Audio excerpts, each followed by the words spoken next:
The final word today is in association with The Athletic. Head to theathletic.co.uk/the Redmen TV to get a 50% discount off your annual subscription and get some of the best, if not the best, Liverpool writing on the planet right now, today. Hello everyone, welcome to the Final Words show. Liverpool beat Manchester City by 3-1 to establish an 8-point lead at the top of the Premier League. And the best thing about it, it's not even an 8-point lead over Manchester City because they're in fourth, ladies and gentlemen. We're going to talk about the Premier League table a little bit later on and how wonderful all that is. But Steve Hall joins me in the Chris Pajak role. Hi Steve. Hi Paul, how are you? You feeling good? I'm feeling fantastic. Amazing. John Reid returns, as does Bailey Shaw as well, gents.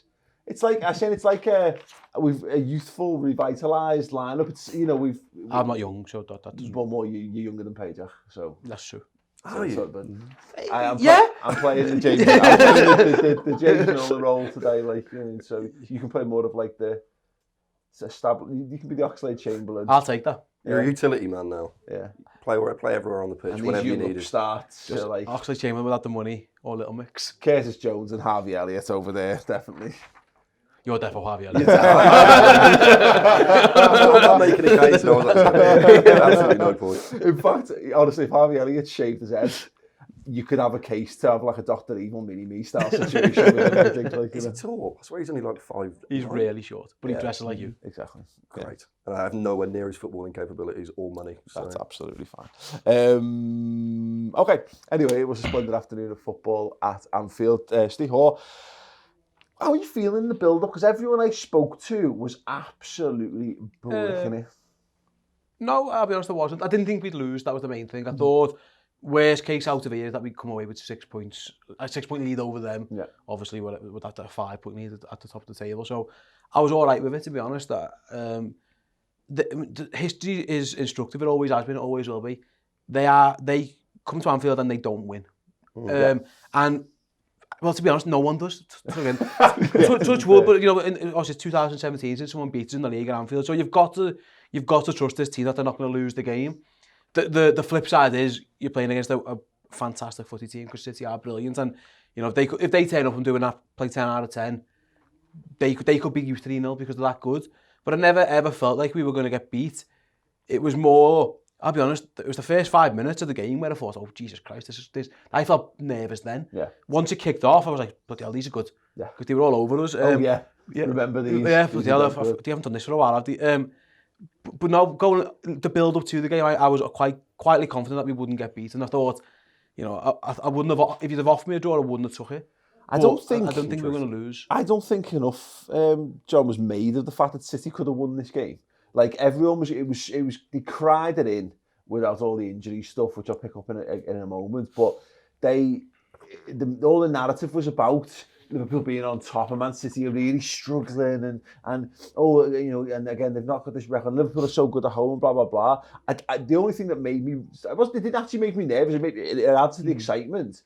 Was that they were perfectly capable of winning that game. You can actually see it in the balance of the XG and stuff that they did more than enough. On other data, they created enough chances, got the ball in the right areas to cause us more problems. But I was just more excited than nervous for this game. Yeah, I don't know if anyone else is taking the same thing, but I've sort of taken the tack this year of I don't really care what City do. Like, they're none of my business, and if I don't think about them, I can't get into the state I was in like last April, where I was basically having a mental breakdown every weekend.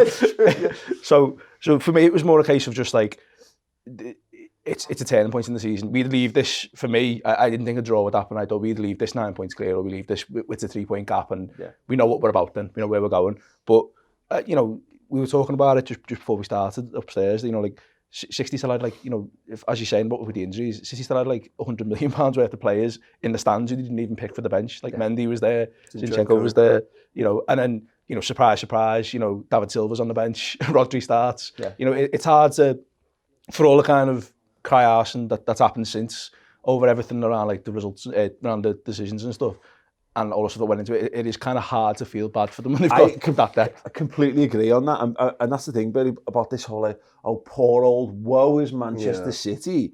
Okay, in regards to the goalkeeper, fine, because Bravo's fucking rubbish. He's rubbish. We played 7 games at the start of the season with a guy we'd signed 10 days before. Exactly. So we were a piece of silverware and you know, and when unbeaten in the league with a goalkeeper who, by all accounts, wasn't good enough to play it for West Ham. Yeah, he definitely is. By the way, because I've seen West Ham's sub goalie. He's even worse. He's so bad at footy. He looks like a lad who's just because he looks a bit handy.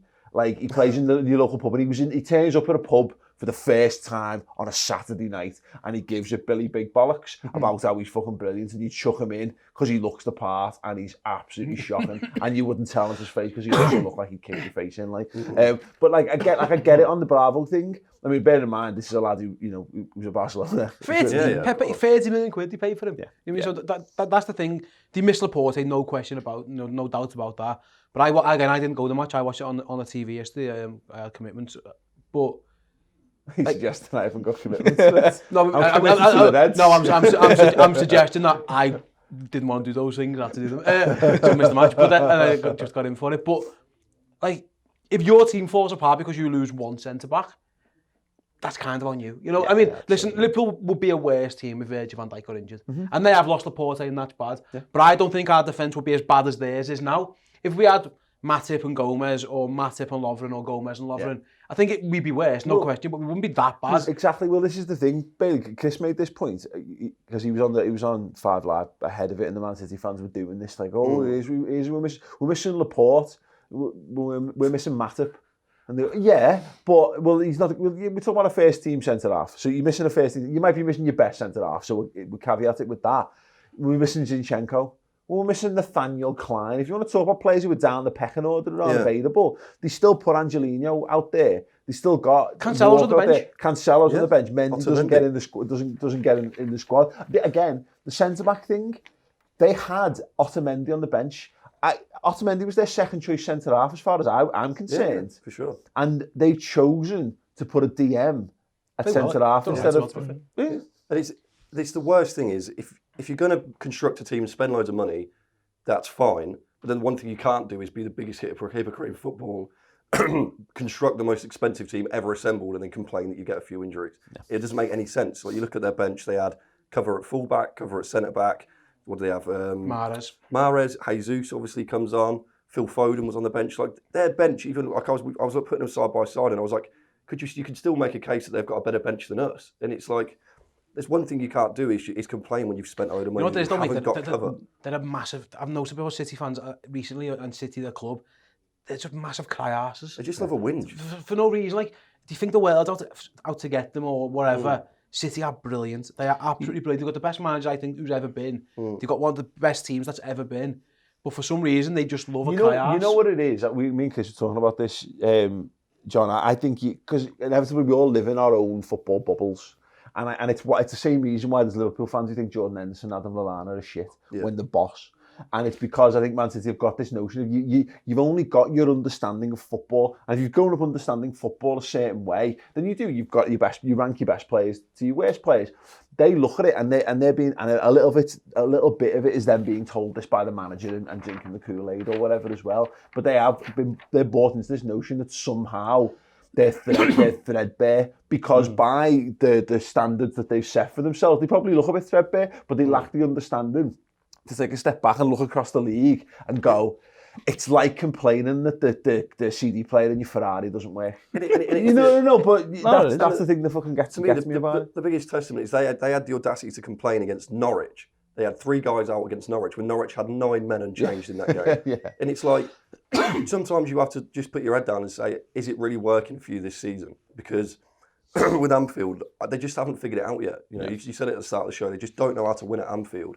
And Wenger said it himself. I don't know if you saw him on beIN Sports talking about Anfield, and he was saying, like, we construct massive stadiums nowadays for the capacity, but Anfield's the only stadium left that has soul, where you can go and take a corner and shake hands with a fan and say, you're my brother. And it's like, I think that's why every single player / manager that comes here gives so much respect to Anfield. And it's like, if you want to push on and be, you know, that European champion like City, they've clearly got a threshold that they're trying to break into. Yeah. Beating us at Anfield is one of those things that I just think mentally they're not out of, and they're looking for every excuse they can, and it just falls on refs. And to be fair, all clubs have that, don't they? We've got that at Old Trafford, haven't we, to some extent as well. The weird thing with City, I think, is that they haven't got characters, capital C characters. Like they've got lads who like, you know, who seem like, you know, on the pitch. Like Aguero looks like, you know, he'll get in the FC here, and Fernandinho's a bit of a dirty bastard, but like they haven't got anybody in the team who you can look at. Like, so like when you say like Laporte seems like he's at least got a bit about him, and you imagine he probably gave him a good interview.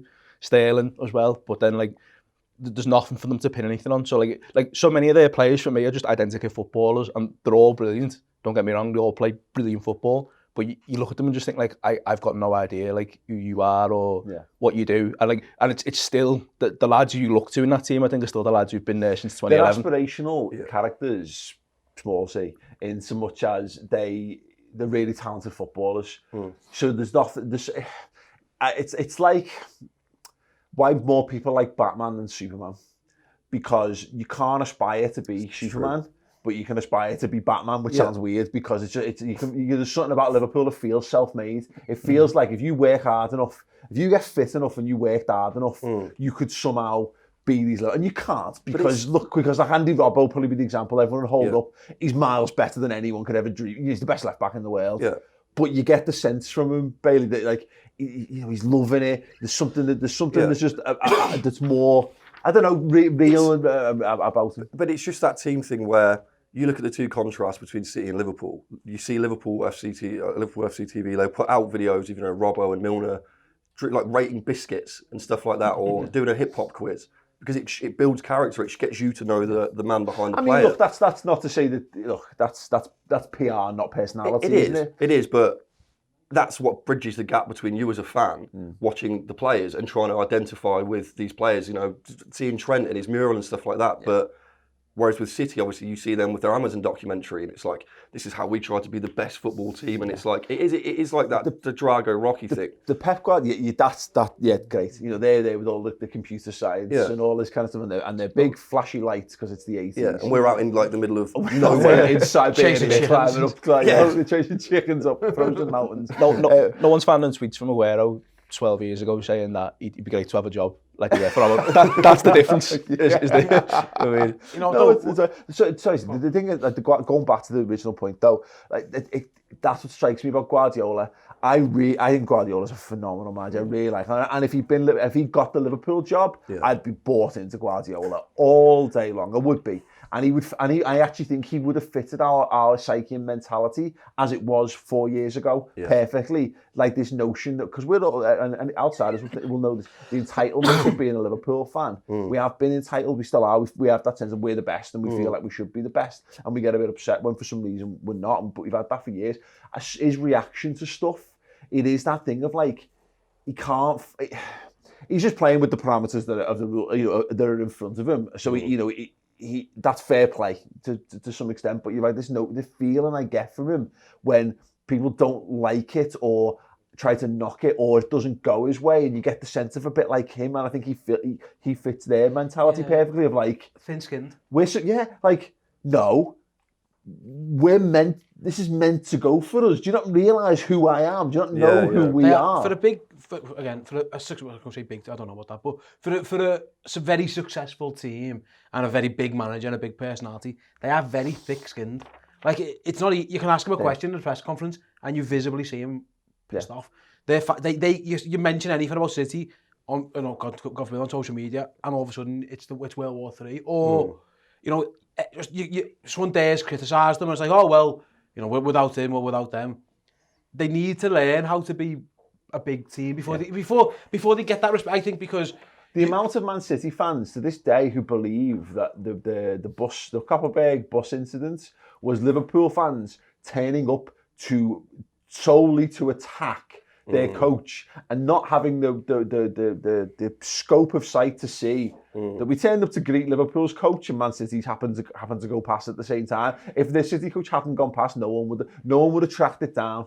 No one, if it come in a different route, nobody would have waited for the City coach. Everyone would have just been with the Liverpool coach, because we've seen that happen. So that happened the next year. It's fucking weird. The interesting thing for me is that I see a lot of similarities in how Guardiola is acting now, which is when Mourinho started acting when he got the United job, or the latter stages in his Chelsea job, where he came from Porto, he'd won it there, constructed a phenomenal side with Chelsea, went to Madrid and won some stuff there, and because you constantly are winning things across the globe, you do develop a sense of entitlement. The same way with Guardiola did it with Barca, Bayern, and now City, to the point where if the wheels do start falling off, you just pointing fingers because you're like, look at my history, look at how good I've done. And you are getting a sense now where Mourinho just ends up attacking the press and basically treats them as an enemy. Where I don't know how obviously the season's going to pan out for Manchester City, but it could go down the road where Guardiola looks like that sort of character, where he will not let his name be dragged through the mud. Well, we're only, remember his first season, John, and we will talk about the match in a minute. There's nothing wrong with Liverpool. It's far more interesting to talk about things being wrong at other football clubs. Yeah. Tasty, innit? But, how agitated and irritable he was in his first season at City when it wasn't quite going right. And he had this order of, I'm going to come in, I'm going to be doing this, I've got to bring this brand of football. And it wasn't working for him on the pitch. And people started to poke fun at him. That's where like the fraudiola stuff and all that come from. And look, they'll just win every game between now and the end of the season, and we're going to have a hell of a ride, of course. But you can see it, as Bailey's saying. You could quite easily see they've got their really tough run of fixtures now. They've only played two of the top 6 teams. I think it was mentioned on Match of Day plus obviously now Leicester, and we've played them all. They're now entering into this really tough period. If they drop a couple of points here and there. How he handles it and how the press and fans around it react to that could be fascinating to see. Yeah, I mean, it's not something he's used to doing. I mean, I think the weird thing about our league, and maybe this is a sense of entitlement over the Prem, is that it's so hard to keep doing it, to keep doing that year on year, and that's maybe one reason why we can all admire Ferguson and people like Wenger for doing it back to back and stuff. But he's not used to this. He's used to being at Barca, and even if they didn't win the league, for a large time when he was at Barca, if he didn't win the league, it's because they lost to Madrid in a Clasico. And he basically didn't lose at Bayern, did he? He won the league every year he was there. So he's used to just having it that the big games when we play Napoli in the Champions League, that's our big game. And let's be fair, he's used to, at least in the Barcelona situation, probably less so Bayern Munich, but if you're losing, you're still like the moral winners in the league, aren't you? Because Barcelona are the lesser of two evils when it comes to them and Real Madrid as well. It must be a weird situation again for him to come into this one. He probably thinks that, because look at the history of City. It should be a great story. Everyone should love them because, like, I turned on the telly last night when I got in, and they had the documentary about them going down to the 3rd division and all that. And it's mad, it's not that far removed. I remember it's in the last 20 years. They got relegated, a double relegation. Everyone should be more bought into it, and he's probably bought into that. What a great story! The fans, he probably loves the fans, and he loves all this and that. But I always equate it to, we've all been there. If you've played your champ manager or your footy manager game to death, so you go back and you start one more game, and all the wonder kids, you know how to play the game, and you go in it and you end up like 5 seasons in, you've got all the best players, and you just click and continue. You're just going through the process of watching you win everything without having to get involved, and that's why I think people struggle to truly buy into Man City, because you meant to win. You meant to win all the time. Anyway, come on, mate. Let's stop. Yeah, let's stop. I'm sure there'll be more on them from a very gleeful Ben Kelly on Around the League this week.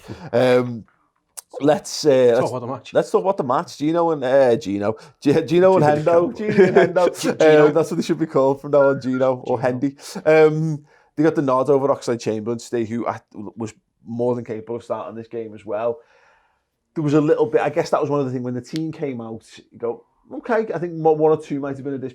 I had a couple of tweets of people saying, why isn't Ox starting, etc., etc. Well, we now know, because Gini and Hendo were absolutely outstanding. Yeah, I would have played Oxlade-Chamberlain. I think I said there's much building up, and I think I posted on Twitter as well. I'd have left one out for Ox, just because I felt like we were going to need a goal from midfield, or the edge of the box. I mean, come to it in a minute, our DM box out for us, but I thought that type of goal might be one that Oxlade-Chamberlain would get the chance to get, because City do give you that space at times. Yeah. It was, again, Fabinho just took advantage this time, but those two were just unbelievable. I thought, Henderson got taken off after 60. I know he's been ill, hasn't he? So maybe that's probably something to do with it. They ran their bollocks off. Yeah. But that almost pays them a disservice as well, because they're not just running about, they're not just headless chickens. They're clever in how they do it. They were keeping the ball well. I mean, Gini Wijnaldum, when Gini Wijnaldum backs into someone, it should be illegal actually, because they just can't get around him. He just stands there with his arms out and goes, I'll stand here all day until I'll pass this mate or you'll foul me. Yeah. That's all that's happening here. You're not having this ball. And even again, that, I mean, like, Jose Enrique could do that. It's the amount of times that you think he's in trouble. And he's not. He's in complete control. He weaves around two men and he emerges into open space, and then he'll play a simple pass. Or actually what happened a lot on Sunday, a ridiculous raking ball across the pitch or whatever. The midfield, I mean, in big games against City, sometimes I think our midfield has let us down at times, and that's probably the difference, especially away from home. But in this, even probably in the home game last year, actually, where I thought we were quite poor. It was not. We dominated that midfield just then. You know, that it wasn't like City had injuries in midfield. It wasn't a bad midfield that they put out there, was it? With Rodri and you know, Kevin De Bruyne is not bad at foot either, and Gundogan's all right as well. But it was almost as if Liverpool had decided, right, they might win this game, but I promise you they're not going to outwork us. They're not going to out-harry us or outdo us. And they never. And I like Rodri. I think he's a good player, but he was a bit like a deer in the headlights. Yeah. Because he's every time it was so intense, and those two set the tone early on. I'll be honest, John. When I saw that Rodri was fit, it meant for me that Fernandinho was definitely starting centre back, and he was fine. He was fine at centre half, but he's a much better. He's better than Rodri in DM, and that's not to say that. That'll always be the case, because it won't. But I think like Fabinho, it took us 6 months to get him up to speed on how to play in our midfield. They've just thrown Rodri in straight away, and so they're adapting Rodri to a new league and to that team. They're adapting Fernandinho to a new position. They're throwing in new fullbacks and all that, and you know those things make a big difference. And I think again that one of the contributing factors to us dominating the midfield was it's fine margins, and that midfield for us is pairing at the moment. It is, and I think Steve just mentioned it there, but I think Wijnaldum yesterday possibly had the most complete performance he's ever had, because he always has that thing of being really great at recovery and shielding the ball. But then he lacks that kind of like creative edge. And he had that, didn't he? Yesterday he was absolutely sensational. That move on the edge of the box, where ultimately it doesn't work out for him. I mean, that was unbelievable. He burst. The little 1-2 and stuff, yeah. And we haven't seen enough of that from Wijnaldum, to be honest, have we, recently?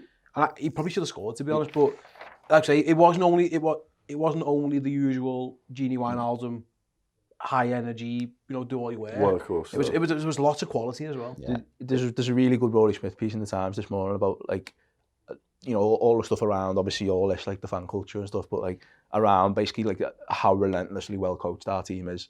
And you can see, and you've hit the nail on the head there, where like, I think everybody said the same.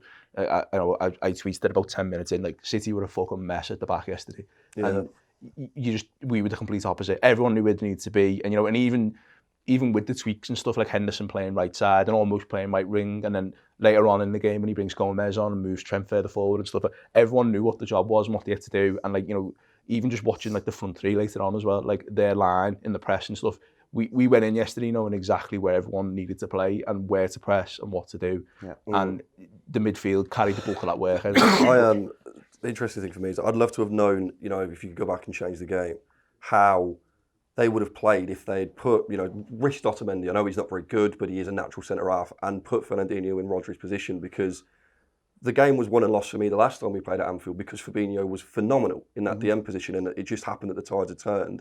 Obviously, Fabinho gets his first start against City, and he played like Fernandinho does, and there's that moment, obviously, where Fernandinho snaps him, and they get up, and Fernandinho looks at him, and Fabinho's like laughing, and it's like, you are him. Like, you are, obviously, you're idol in the Brazilian squad, you're like 9 years older than him, and you're emulating everything that he does. And it's sort of like Fernandinho looked at him and just went, yeah, like I can understand, you're being that destroyer that I've been for this Man City team for the last 8 years. Yeah, and that's an important thing to note. Well, let's get on to the goal then. Where are we starting? Where do you start? I mean, you have to start with the handball incident, which it's important to add, I think, Steve, because the PGMOL or whatever came out afterwards and said, you have to, because I think this is what I got this from Match Today, to be fair, and they said like they're taking the Silva thing out because it doesn't lead to a goal, so it wouldn't necessarily be classed in the same as a handball to Bernardo Silva, so therefore it would have to be a handball incident involving only Trent, and in that instance his arm's out, it hits his arm, it's handball. Mark Clattenburg has come out and said the opposite. He said no, because it's classed as a goal scoring opportunity. I mean, it's a mess. Trent admitted it's his arm. Everyone can see it's his arm. I genuinely thought it was going to get pulled back. Yeah. It doesn't, and it reminds me a bit like the Trent Origi corner against Barcelona. Plays the whistle. Yeah. City have switched off. I understand. You can feel it. You feel aggrieved after the fact, but don't stop playing. Yeah, I think Stamboy. I think it should have been a penalty, or depending on what the rule is. My interpretation was that I thought had they give a pen, VAR would have checked it and give us a free kick for the Bernardo on ball. That's what I thought would have happened. Yeah. Similar to Laporte's goal against, what was it, Tottenham, when it hit his arm and someone puts it in. Yeah. I thought it'd be similar to that, but obviously again, there's different. The PM, whatever, is saying one thing and ex-refs are saying another, so I don't know. I think it's handball by Trent. I do think he moves his arm to the ball. I think he knows, it's almost an instinct that he kind of does it, but got away with it. That's one of them. The ref is 3 yards away and he's decided that Trent Arnold's arm and the distance to the ball, he straight away, he knows it's his arm. He's not soft, he's right in front of it, and he's decided that's not deliberate on ball. Because you can see the way, he does this. And as soon as he does that, you just play on. Because if it is a penalty, if you're City, VAR will give you that penalty if it's a pen. If not, just carry on doing your job. Yeah. Sergio Aguero stops playing footy. He could have scored. He could just passed it to Sterling and they're probably still going to score. But he, for whatever reason, at Anfield again, he's another one who just loses his head at Anfield. We go up the other end, counter-attack, and then even Gundogan's clearance is just a bit crap. Yeah. And it just forced to Fabinho, and I'll be honest, he's been doing this for a while, these shots, and do my head, because I don't think he's very good at it. But obviously I'm wrong, because he is very good at it, because he just did that. It's a kick, it's a sickener for them, and you can see why they're annoyed at it. But, I mean, I took my son to footy the other morning, and yesterday morning rather, before the match, and play to the whistle is the first thing they're taught. Yeah. You play on until the ref tells you not to play on anymore. Yeah. You don't just stop playing footy. You're not in charge of the game. Yeah. Sergio Aguero, you're not the ref. Michael Oliver's the ref. He'll tell you it's a penalty. I thought it was I'd be fuming if that was my team. I'd be fuming at the ref because I'd want a pen. But then I'd also be going, how on earth have you lost your heads in that moment? Just carry on. And then there's a fella watching a telly and he'll tell you if it's a pen. It's one of them situations, isn't it, John? We had one at Old Trafford. You know, the Origi gets fouled, they go down the other end and they score, and it's a gut punch. But I can't. So I have empathy. I have empathy for Man City in this regard. But look, yeah, exactly, to a point. I mean, it's superseded massively by my absolute mesmerisation by the hit that Fabinho delivers there. I'm right behind that, even though albeit at the other end of the goal, it was in the second. It really was. It was the most in goal ever. And it reminded me. It's got like the Oxlade-Chamberlain goal in the Champions League, that kind of thing, where City start really strong. We're just trying to get a foothold in the game, and then basically on a counter attack, 3 passes. Well, exactly. We've done them, and great all that work you've done, Man City, but you're a goal behind. Yeah, exactly. It's not, everyone throws the Klopp quote out about a counter press being the best number 10 in the world. That's exactly what our type of football is, and that's what. It's a blunt instrument, but it's a fucking brutal. I think we actually played we deliberately gave the ball away, which sounds soft. There were instances in that match where we just went we went long and we just pumped it at them, trying to engineer a situation to counter press rather than being fully possession based. And we can do that, and we're never going to play football the same way they play football because that's ultimately how they're built. But we're still a really good football inside. But I think we get lost as well sometimes in the kind of thing of saying, Fabinho's a brilliant DM. He's really good at recoveries. He's really good at this. He's just a fucking brilliant footballer. You know what I mean? Like Neves does it for Wolves continually. That goal. You know what I mean? Wilson's doing it for Bournemouth and he's done it for Derby last season. Some people are just good at that type of thing, and that seems to be his thing. That kind of doing that shot from distance. But that's. In Pep's mind, if you're in Guardiola's head, how do you mark that? You can't, can you? I'd be furious. There's no way to coach around a goal like that. I think I'd be furious if that was my team. Yeah. He's got the freedom of Anfield.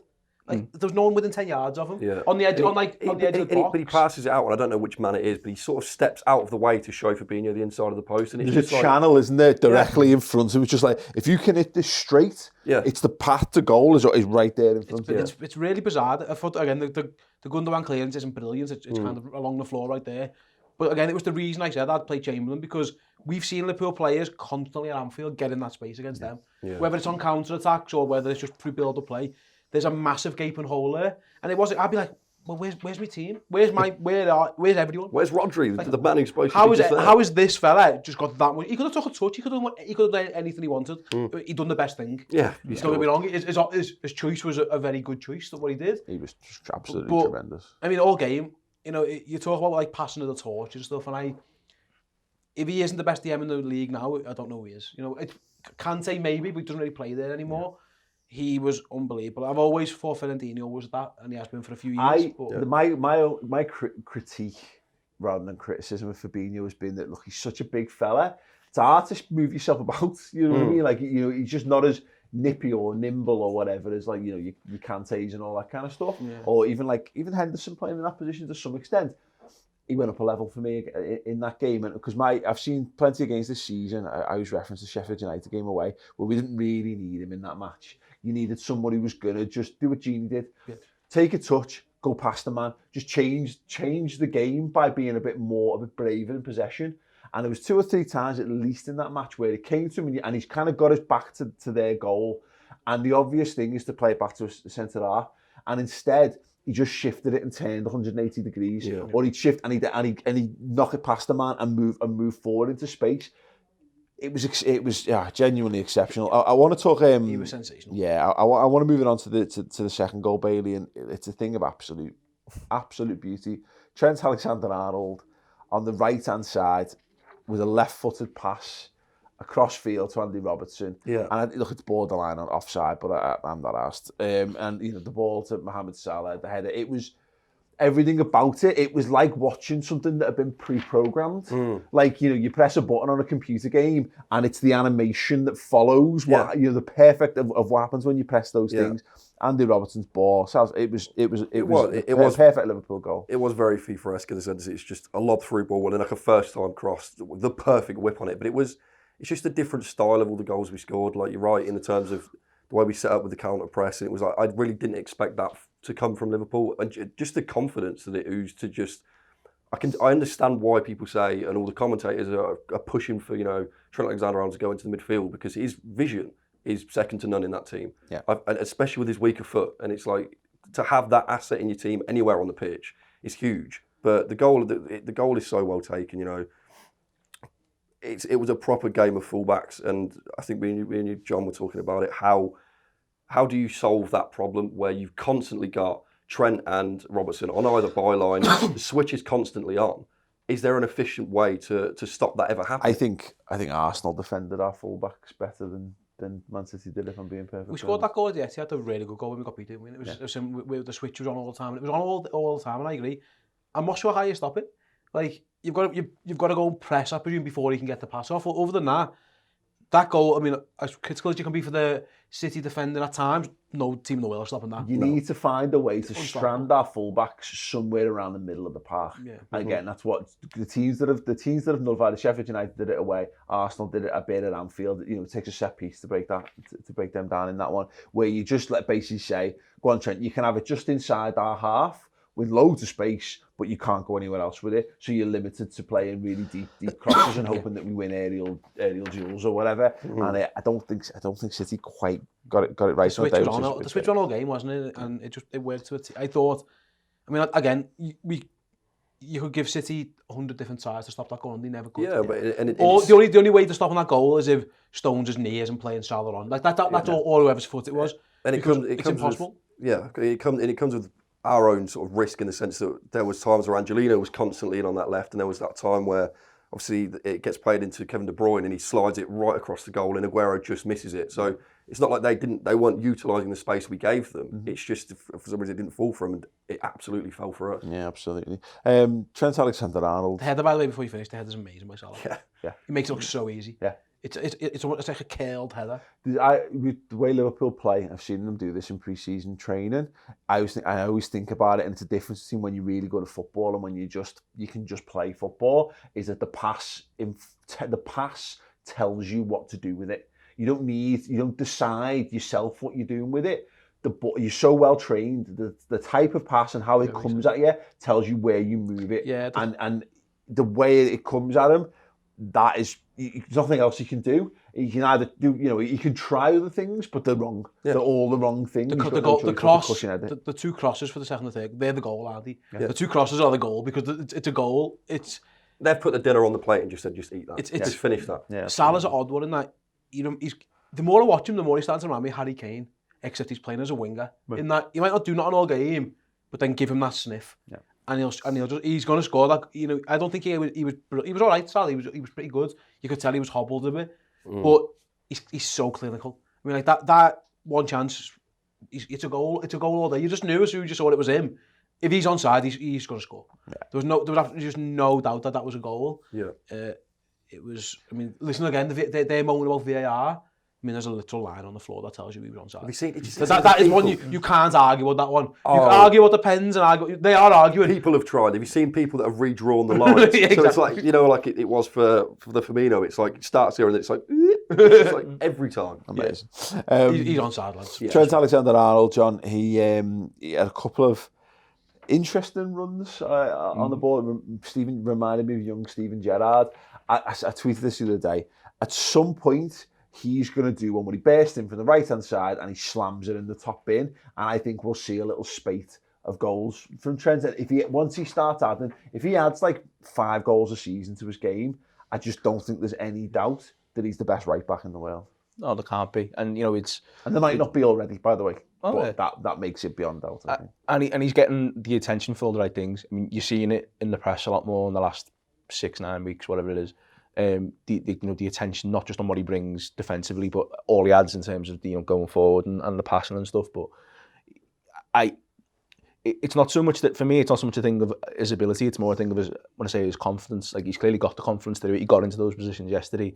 It's just it coming off for him, really. But to have that in what was the biggest game of the season, and could potentially be the biggest game of the season, depending on what happens in May, it speaks volumes about the lad, I think. He's done it on the biggest stages against like Ronaldo and stuff in the Champions League, but then it's a different type of thing to try and take that responsibility, I think, onto yourself in a game like that, and to not just say. Think about City away in the Champions League quarter-final, and they like triple upon him basically because they think he's the weak link, and they're pushing Silva over there and Sane over there, and whatever. And his job there was like he felt like he was hanging on for dear life. He's just firefighting in that game. Whereas these days, he still has the ability to do that. But once he's emerged from whatever the little skirmish he's involved in, he lifts his head up and he goes back to doing the stuff that he does really well on the front foot. We used to talk on this show about 12, 18 months ago about the thing of one goes and one stays with the fullbacks. So we saw in this game, Robbo goes forward and whoever was playing, well, it used to be Milner, didn't it, left back. Milner sits in a bit and the other lad will go or whatever, or Klein will play it right back and we do the same. Yesterday and for the last however many months, it's the exact opposite. They both just go, and that's that's not just coaching and stuff. That's intelligence. That's an awareness of like knowing where to be and like you say, and backing yourself to. Well, I'm involved in this here against this lad, but then once I get past them, I trust myself to like Matip at centre half, to go into midfield and do this, and I feel comfortable. That comes from confidence in your teammates, knowing that they'll cover for you behind you and stuff. But also yourself. What the analysis of Trent sometimes is you get told that Trent's been caught out of position. He hasn't. He's where he's meant to be. That's his position. He's been told to go there, and him being there, it'll benefit us 10 times, and they might get him once. Trent gets caught out of position when he's in a flat back four. Yeah. We're counter-attacking and he's not there to support the attack. Yeah. Honestly, he's doing exactly what he's meant to be. Yeah. If he gets caught out up the pitch, like I say, it's almost like we're saying, listen, we're going to put him there, and it's going to hurt you more than it hurts us. You might get in, and to be what I would say on Trent yesterday is that Raheem Sterling done him a few times, like absolutely sent him for the echo. But his head never went. He never lost it. Like, there'll be people, I've not checked the comments back properly, but I guarantee there'll be people who thought that like Trent had a bad game because Sterling's of that. So good. Sterling is absolutely brilliant. That was the most dangerous wide performance I think I've seen since Eden Hazard come to Anfield. Yeah. Like every time he picked the ball up, it was terrifying, he was a constant threat. He goes wherever he wants to go with the ball. I'm so sad that we don't have him as an option in our squad. He still I think he still shits the bed a bit. We lost us. We definitely got to him. But the interesting thing is that and we said about 10-15 minutes into the game, me and Tom, he's going to score it. Like this is going to be the game that he gets his outfield goal and gives it lifters and like that's it. You know, that's the end of us having to boo Sterling. But oh no, I know what. Keep booing him because it clearly affects him, doesn't it? Of course, but that's what I was going to say is that he's the most confident I've ever seen him at Anfield in this game. Like it normally the jeers and the jitters, you can see the nerves in him, but he had a point to prove, and then that I think that drew more out of Gomez, especially when he came on, and Trent, in that they're all England internationals and they know the history of Sterling leaving the club, and they want to bring him back down to his level and they want to succeed Gomez over picked him up. Yeah, but that's the thing is that just incredible. It's absolutely incredible. Child. The 2 moments that showed you that there's no fear, Bailey, was that it was Gomez coming on. Bailey had a kick for just picking you up. Just literally picks him up and moves him out of his way. And you've got Andy Robbo doing it just something similar to Walker, getting stuck in a tussle with him in the corner and then walking away with a massive grin. Even Trent on Sterling giving the nudge into the crowd. Like it's Sterling very hit shit Trent on the back. He got so angry. He did like a Austin Powers style judo chop on the back of his neck. He got very lucky not to get more penalised for that. But again, you're right. It all feeds into this notion of everyone knew the role. There was no like, I'm going up against the almighty ... We were like, and it was mentioned actually, wasn't it, on Sky's coverage, and Jose Mourinho was talking to Vincent Kompany and like, yeah, look, you're the champions of England, but they're the champions of Europe. There's a confidence that comes with having that, and that's absolutely what it was just a big dick measuring contest. Like when they were coming out, it was the champions of Europe meet the champions of England. It's like, I know what I'd rather be. Obviously, different now if you're a Liverpool fan, you've not won it for 30 years, but to a neutral, you know what you'd rather be. But it's the fact that obviously the media and are trying to hype it up as, the new derby. This is that game felt like a proper derby in the sense that there was the spats that we used to have with United, that Gerrard has had with Van Persie in the past, and there's that real nastiness that's coming into these games now because we both want to just be the best, and there's nobody wants to settle for less anymore. The thing that stands to me, and you're right, is that you said the trump card of it all. We'd all probably swap a European Cup for just to break the Premier League duck, I think. But again, I always think about it in terms of the players and all that. You can go and win a league title in a bunch of different places, can't you? Yeah. You can go and win a player, a top level world superstar might travel around and he might win the Bundesliga and the Premier League and the Liga and Serie A. But if you win a European Cup, it's going to be, that's the one, you'll show, you'll be proud of everything you've won, but that'll be the one. That'll be the one that takes absolute pride of place in your cabinet and all that. And again, I think we played with a team that believed that. Yeah. That they believed that there was something more to us than as a result of what we've achieved. I thought it was brilliant. Third goal absolutely kills the game. Jordan Henderson, John, he again, we talk about how good the midfield was. We focused a bit on Gini, but Jordan Henderson deserves it. 60 minutes, played absolutely everywhere. Gave everything for the team, won the ball back, drove the team forward, stands them up on the right wing. For a lad who we all thought he was sold down the river a bit by Kenny Dalglish playing in right mid, he's got the ability to do that for the team. It comes back to it for me with Henderson. If you insert another more fashionable player into the things that he does, I think everyone's absolutely made up. Great run, great cross, leads to a fantastic goal. Yeah, it's exactly the type of performance you want to see from a Liverpool centre mid in a game of that size, but also from your captain. You know what I mean? Like chasing everything, trying to win every battle you can win. But as you say, I just don't think he's not a fashionable player, is he? As you say, he's just, there's nothing sexy about him. Like even hearing with Carragher after the game describing the goal, he literally just said Carragher's trying to get some kind of deep analysis out of him. And he's just saying, yeah, basically I get to the byline and then I always put it in back stick because I know Mane might be there. And then he shows him another goal, it's the same, and he goes, yeah, basically I put it back stick and Mane will be there. There's nothing, he's such an unassuming fella, and he's just an ordinary bloke, but it's brilliant, to do that in every game, I think is an art that, people don't appreciate. You know what I mean? We're very quick to, as I think as football fans, to give the praise to the Gerrards and the Alonsos and whoever else for the passion and for the good look and stuff. But we forget the kind of edge of Gerrard's game was, being industrious and box to box, and that his idol was Roy Keane. You know what I mean? It's that kind of gnarl and athleticism that and to an extent that's what City lack, I suppose. We were saying before, me and Thin Skin, that's what they lack. They don't have that. I was watching them the other week, and when he plays slightly more advanced, he reminds me a bit of Jordan Henderson in that, he's not so good that he's going to, burst past two men and slam a ball in the top bin. He's just a good he's a good midfielder, but you see the difference, and obviously home advantage and being captain and all that kind of stuff, like, and maybe understanding and having the bottle and your role in the team. But Henderson, you know, again, there'll be plenty of people who probably think Gundogan's a better player than Jordan Henderson, and I saw no evidence of that. I think it was you or Chris said about 2 or 3 years ago about, like, you know, he'd fit really well in the Spurs team of 2 or 3 years ago, Jordan Henderson. He's almost becoming like the James Milner, I think, of when he was at City. Like, everyone used to look at Milner at City and go, I love him in our team. You know, he's a utility man, but he's just everywhere and does all the right things. And I think, like, whether it's it's like an echo chamber of us, I don't know. But, like, I think, like, I don't know whether other fans from other teams look at him. Certainly when he plays for England, he seems to get the plaudits. He won a lot of people over, didn't he, a couple of years ago for England in the World Cup and that. That moment of that goal kind of sums Jordan Henderson up a bit.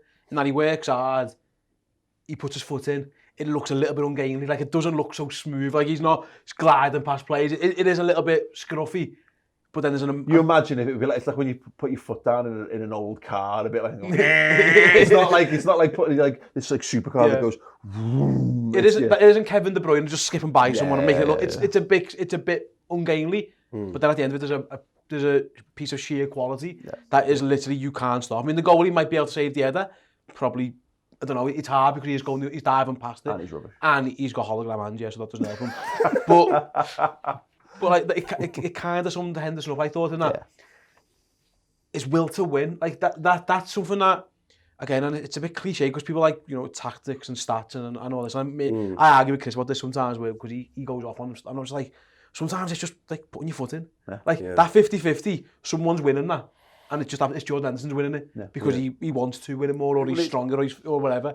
So it's like, as good as it can be, sometimes it is just a case of, can you win that little battle and does the ball bounce your way? And that's what it was. I want to move things on a bit because I think, Bailey, when we Henderson goes off, and Steve mentioned earlier, apparently he'd been ill in the week, so there was obviously, I think it's an intelligent move. And obviously he's going to go away in the international break, and he'll play a lot of football there, and there's a busy period coming up. They'll want him as available as possible. We changed to a sort of 4-2-3-1, 4-4-2. It was very 4-4-2, I thought. I mean, obviously very out of possession. Certainly, I think there's very little difference between those formations when you ultimately come to it. If you just basically make probably Firmino drop a little bit deeper, and all of a sudden Salah goes into the middle a bit. It was. It didn't work, and I think a lot of that is because Jordan Henderson was having such an impact on that team. My thought at the time was, we're just trying to mix up. We're trying to be a threat in a different way, rather than shut up shop. We're going to just we're just going to give them something new to think about. And it didn't. I don't think it worked, and I actually think it gave them a little bit more impetus and gave them a greater foothold in the game. I mean, fair play to Klopp for trying it. You know, it takes bollocks to try it against Manchester City, obviously, but it was, because me and Ben obviously sat together in Birkel, and we were like, "Is he playing a 4-2-3-1?" And then we were like, "No," because now Trent and Robertson have switched, and now Salah and Mane have swapped in. It was just a bit of like a roll of the dice, go and do what you want sort of thing. You've got your 3-0 up, let's have some fun. But you're right, it did seem like we did lose a lot when Henderson went off, and I think that's something that's what I was going to say a minute ago, is that Henderson's very much a player that you don't realise what you've got till it's gone, and the things that he does for the team, the dirty work that he does for the team. Yes, you put in a flary player like Oxlade-Chamberlain on, but did we really need him for that? Well, we bring Milner on, and I get it. Oh, Milner, sorry. And Milner goes left-hand side, and to me, again, it's why I originally thought it was 4-2-3-1, because it's like, we've done this where you bring Origi in and you put Origi on the left wing, and you move one of Salah and Mane centre forward, or Salah centre forward, Mane to the right, and then Firmino into the kind of 10. And it just, I think if we had put Origi on, I think we actually probably would have caused them more problems. But I also get it. He wants Milner on the pitch there, Steve, because it's so important to have a guy who just, if you're taking the captain off, putting your vice captain on, I think, psychologically, I think it's an important thing to do. At first, when Milner comes on, it's Milner for Henderson. I don't think it changed that much, actually. I thought it was a bit more 4-2-3-1. But, Wijnaldum's kind of has to do a bit of a job over on the other side, isn't he, and stuff. I think Klopp, they score, and I think... Well, he's raging, isn't he? He's trying to get the sub on in the first place. Exactly. It's kind of intimated in some of the coverage I've seen that he's angry about a foul or whatever. He's trying to get the sub on. He's not. He's trying to get the sub on, because the guys there, they're about to put the board up, and City take the throw over the far-hand side, and then that period of play ends with the ball in the back of the net, and I've seen angry Klopp. He's furious. He is he runs down the touchline, he's screaming at the lads, and he's screaming at the fourth official, he's screaming at Mike Oliver. But he's not screaming at the sky, he's not giving it. No. I had 2 subs to brought on, 2 subs. Honestly. He's almost like, he's identified the problem. I've tried this, not working. He's taken for me, he's putting Chamberlain on, and then we do go for, like it is proper 4-4-2. Yeah. I actually thought he took the wrong player off. I think he should have took Salah off. Because I don't think he could run anymore. I think he was struggling. But I think the goal comes from the place where he's trying to put Oxlade-Chamberlain. He is trying to go 4-4-2. He knows what this, he can see. I've tried this 4-2-3-1, whatever it is, and we look a bit of a mess. It's hard to come on. I feel sorry for him. That must be our game to come on to. You know, to get it, you know, up to the pace of the game and stuff. He was fine. He done all right. He was fine, but it wasn't. But you probably could have done with combative midfield Milner maybe at that point. But it was one of them, wasn't it? Like, right, Ox is bright coming on, getting Gomez on ultimately the right call, because their game plan, John, becomes give it to Sterling. Yeah, but let Sterling play 20 yards deeper. Let him get it and let him just run it out the fence and hope that some stuff happens. And you know, it comes very close to working. Sterling makes a poor decision. He can maybe have a shot against Alisson. He tries to square it. Yeah, it's not where Lovren kind of is on the floor and sticks his leg out. Exactly. I forgot about that. That was actually really nice. It was the ultimate compliment to Sterling that we just put 2 right backs on, and we said we don't think anyone else is going to score. I think you're the threat. It's clever. It's really good actually management from Klopp in that. Yeah. It's spotting a problem and going, you know what, I'm not. What's the word? I'm humble enough to go, you know what, you're having the better of this. This period of the game, and he said after the game, that was City's best spell. Yeah. For 75 minutes we were good, and then they dominated the last 15. And he identifies and goes, okay, that's fine. I'm more than willing to say, I'll just stick another defender. I'll take the 3-1. I'm happy with my 9-point lead. Let me 3-1. We could have fallen to hubris there, couldn't we, John? We could have decided that we could have gone, make a more offensive substitution again. You could bring in Origi or whatever in, bring Keita in, whatever. He's just gone, no, this is it, lads. Well done. This is the most we're getting from this. You know, it's like, you know, you're ahead in poker. Now's the time to cash out. That's the.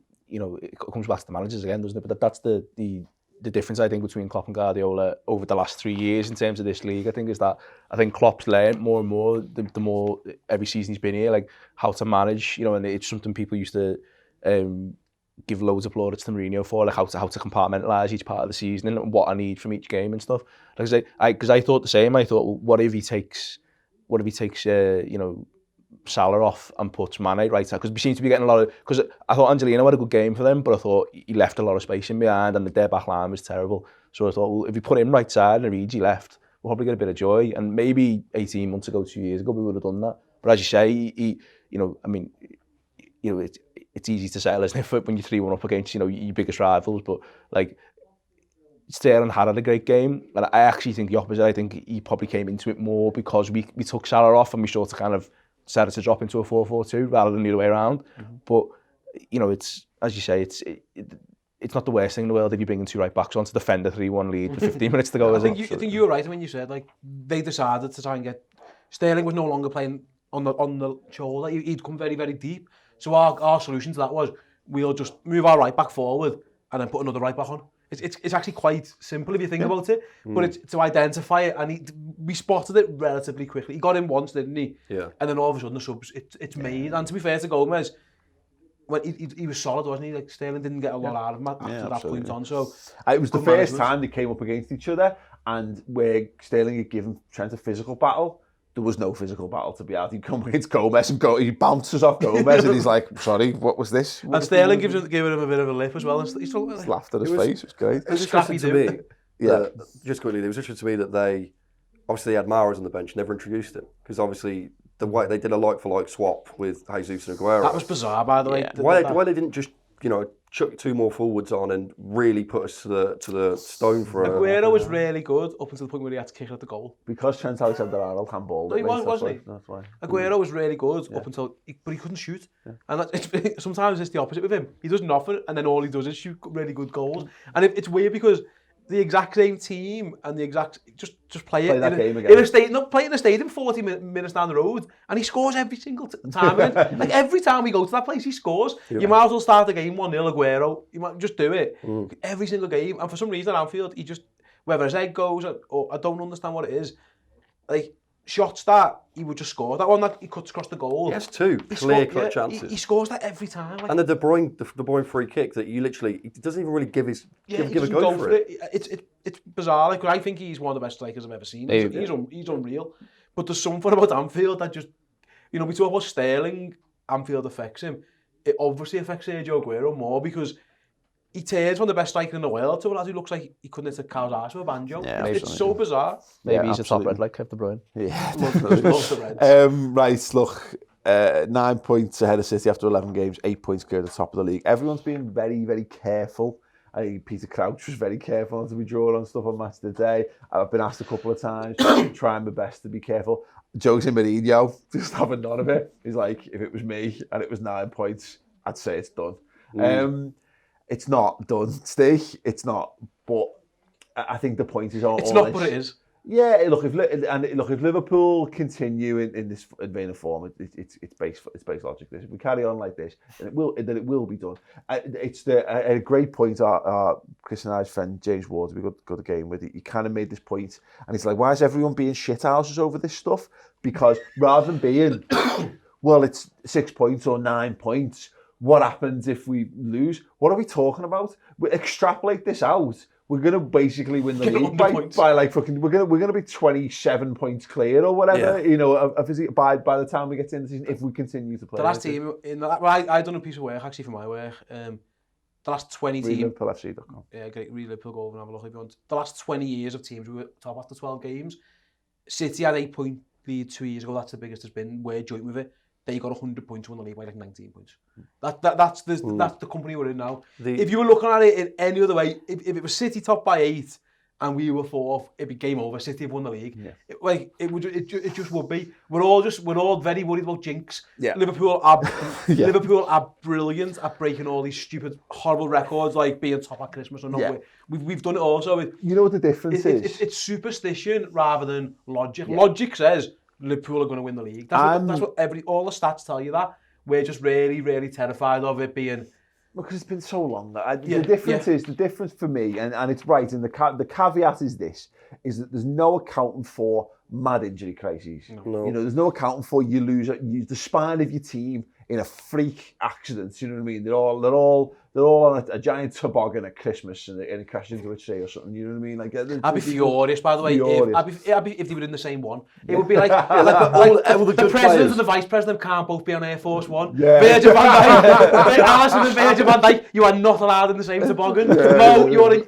Mo, Harvey Elliott, you're in that one. Who else is in with Mo? Who have we got? Adrian, you're in. Yeah, no two players in the same position are allowed in the same thing. Yeah. Virgil, you're driving that one. Shaq, get in there behind him. Yeah. Well, that's the point. Is that for me the difference is that every title challenge we've ever had has felt ragged. Yeah. It's felt like we're always on a knife edge. Honestly, and I know. Look, I was at Villa Park and it took me a day to recover from being at Villa Park because of how late we left it and the fact that I was dreadfully hungover.